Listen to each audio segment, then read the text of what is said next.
Okay. How to whiten your teeth in 3 ingredients. Hi guys! Assalamualaikum! Welcome back to our YouTube channel. And in today's video, another beauty tips na naman tayo. And another beauty tips, another beauty hacks. And meron kasi akong napanood na beauty hacks about kung paano nyo papuputiin yung ngipin nyo sa 3 ingredients lang, na I'm sure nandiyan yan sa loob ng bahay ninyo and ready na yan, anytime pwede ninyong gawin.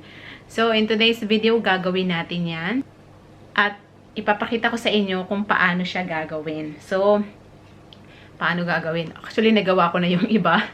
Okay, so meron ako ditong luya. I'm sure meron yan sa kusina ninyo. Kung wala, pwede kayong bumili. Okay. So, meron tayong ginawa na ditong luya. Actually, ready ko na to dahil itatry talaga natin siya. Let's see kung effective nga ba yung mga napapanood natin at nababasa natin ng mga beauty hacks na to. And then, I have here itong salt. Bit of salt. Ito, ayan o. Actually, tatansyahin ko lang siya, guys.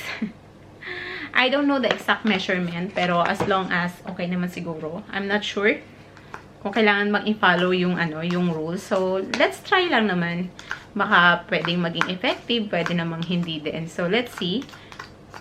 So, naisipan ko tong i-try kasi naman nga, napansin ko na dumidilaw yung ngipin ko. Ayun. Kung mapapansin nyo, nagiging yellowish na siya. Yung sobrang yellowish. Actually, yung ngipin talaga natin is supposed to be dapat yellowish.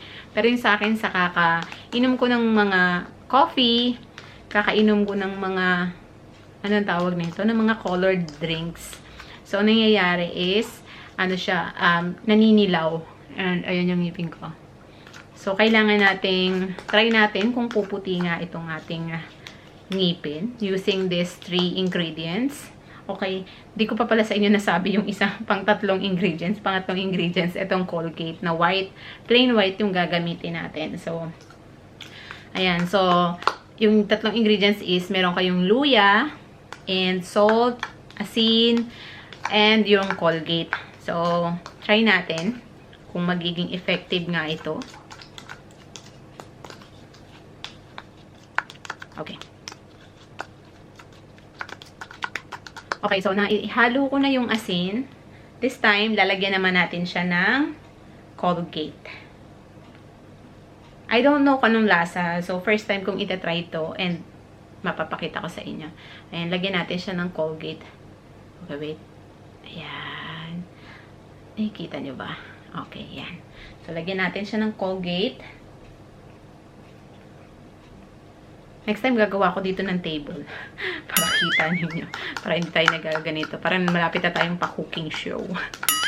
Ayan. So, gagawin ko is ihahalo ko uli. Para medyo napadami yung aking Dagdagan natin. Napadami yung aking luya. Ayan. Dagdagan uli natin. Kasi mas madami yung luya. Okay. So, ayan.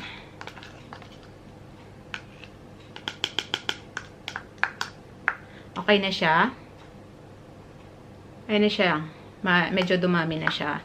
I don't know yung exact measurement, guys. So, ito is tansyahan lang ang ginawa ko. So, let's see. So, ayan na siya. Itatry natin. Ilalagay natin siya sa aking teeth na, ayan.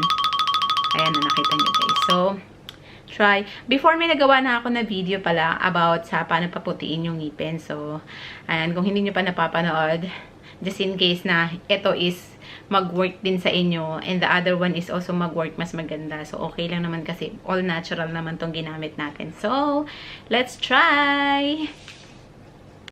Okay, so meron akong toothbrush dito na ginagamit ko sa turmeric at saka yung nauna na Colgate.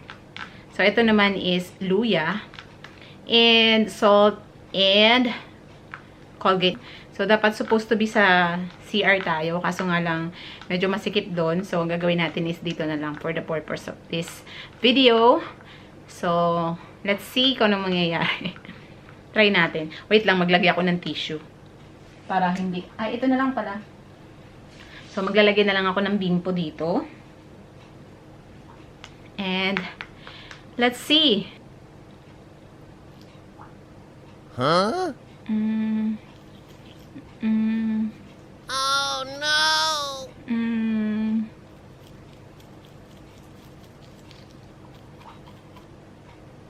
Aanghang.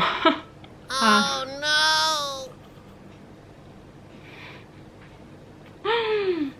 Oh no!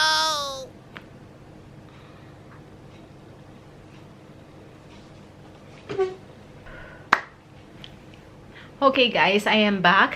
So, dahil hindi na natin kinaya, dinala na natin talaga doon sa CR. Kasi dapat, supposed to be doon talaga tayo sa CR. Dapat nagtutoothbrush, hindi dito sa harap ng camera. Okay, so huwag niyo akong gagayahin.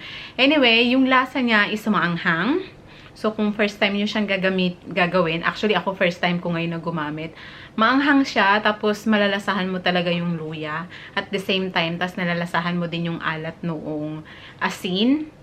And yung anghang pa, plus anghang pa ng ng Colgate is, ang sarap niya sa bunganga, pero medyo mas lasa mo yung luya, ganon. So, kung hindi kayo masyadong maano sa luya, medyo hindi nyo kaya, medyo siguro mag-ano na lang uli kayo, magmumug na lang uli kayo, make sure na matanggal yung lasa ng luya. Pero, ito yung naging result niya sa akin. Actually, first time ko pa lang siyang ginawa.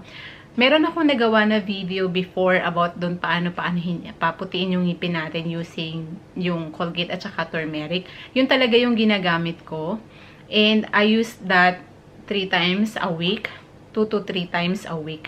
So, ngayon, dahil nag-stop na rin ako sa coffee, so, let's see kung anong mangyayari. Kasi parang pabalik-balik lang din naman yung nangyayari dahil nga, syempre dahil umiinom ako ng coffee.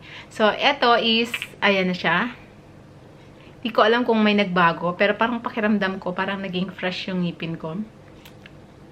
Parang kung ano yung nararamdaman ko sa previous na ginagamit ko is ganun pa rin. So, let's see, itatry ko pa rin to gamitin for same lang, papalitan ko muna yung aking ginagamit na Colgate at saka turmeric. Tatry ko ito and let's see kung anong mangyayari. Mga future na magiging videos ko kasi makikita niyo yung magiging pagbabago. Ayan.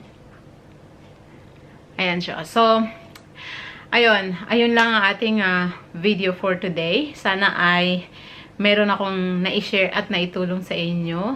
Na-share na another beauty. Nag-enjoy kayo. Kung nagustuhan niyo tong video na to, please give this video a thumbs up. And kung may mga request pa kayo, please comment down below or just PM or DM me or follow me on my social media accounts. I will see you guys on my next video. Bye! Assalamualaikum!